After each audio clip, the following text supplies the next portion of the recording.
ಚೈತ್ರ ಶುಕ್ಲ ನವಮಿಯಂದು ಕೌಸಲ್ಯೆ ಹಾಗೂ ದಶರಥನ ಪುತ್ರನಾಗಿ ವಿಷ್ಣುವಿನ 7ನೇ ಅವತಾರವಾಗಿ ಜನಿಸಿದ್ದೇ ಶ್ರೀರಾಮಚಂದ್ರ.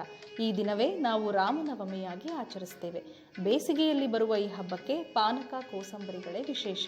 ಬಿಸಿಲ ಬೇಗೆಯ ತಣಿಸಲು ದೇಹಕ್ಕೆ ಬೇಕಾಗುವ ಪೌಷ್ಟಿಕಾಂಶಗಳು ಕೂಡ ಇದರಲ್ಲಿವೆ. ಸಂಜೆ ಭಜನೆ ಹಾಗೂ ರಾಮನಾಮ ಸಂಕೀರ್ತನೆಗಳು ಕೂಡ ಈ ದಿನದ ವಿಶೇಷ. ಈ ಸಂಭ್ರಮ ಆಚರಣೆ ಕೇವಲ ಒಂದೇ ದಿನಕ್ಕೆ ಸೀಮಿತ ಅಲ್ಲ. ಕೆಲ ದಿನಗಳ ಕಾಲ ಭಜನೆಗಳು, ಪ್ರವಚನಗಳು, ಸಂಗೀತ ಕಾರ್ಯಕ್ರಮಗಳು ನಡೆಯುತ್ತವೆ. ಈ ಸಂದರ್ಭದಲ್ಲಿ ನಿಮಗೆಲ್ಲ ಸೀತೆಯ ಬಗ್ಗೆ ಒಂದು ಇಂಟ್ರೆಸ್ಟಿಂಗ್ ಕತೆ ಹೇಳ್ತೀನಿ. ಇದು ಚಂಪು ರಾಮಾಯಣದಲ್ಲಿ ಉಲ್ಲೇಖವಾಗಿರುವ ಸಂಗತಿ.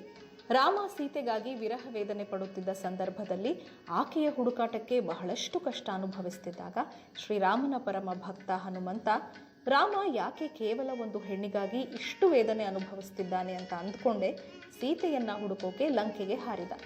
ಅಲ್ಲಿ ಅಶೋಕವನದಲ್ಲಿ ಕುಳಿತಿದ್ದ ಸೀತೆಯನ್ನ ಕಂಡು ಅವನಿಗೆ ಅನಿಸಿದ್ದು, ಬೆಳದಿಂಗಳೇ ಇಲ್ಲದೆ ಚಂದ್ರನಿರಬಹುದು, ಛಾಯೆ ಇಲ್ಲದೆ ಸೂರ್ಯನಿರಬಲ್ಲ, ಆದರೆ ಈ ಸೀತಾಮಾತೆ ಇಲ್ಲದೆ ರಾಮ ಹೇಗೆ ಇನ್ನೂ ಜೀವವನ್ನ ಹಿಡಿದಿಟ್ಕೊಂಡಿದ್ದಾನೆ ಅನ್ನೋದೇ ಆಶ್ಚರ್ಯ. ನಿವಸನ್ನಿಶಿ ಶೀತಭಾನು ಛಾಯಾಂ ವಿನಾಪಿ ವಿಲಸೆ ದಿವಸೇಶ್ವರೋಪಿ ಏನಾಂ ವಿನಾ ರಘುಪತಿ ಪರಿಗೃಹ್ಯ ಧೈರ್ಯಂ ಸಪ್ರಾಣ ಏವ ವಸತೀತಿ ವಿಚಿತ್ರಮೇತತ್.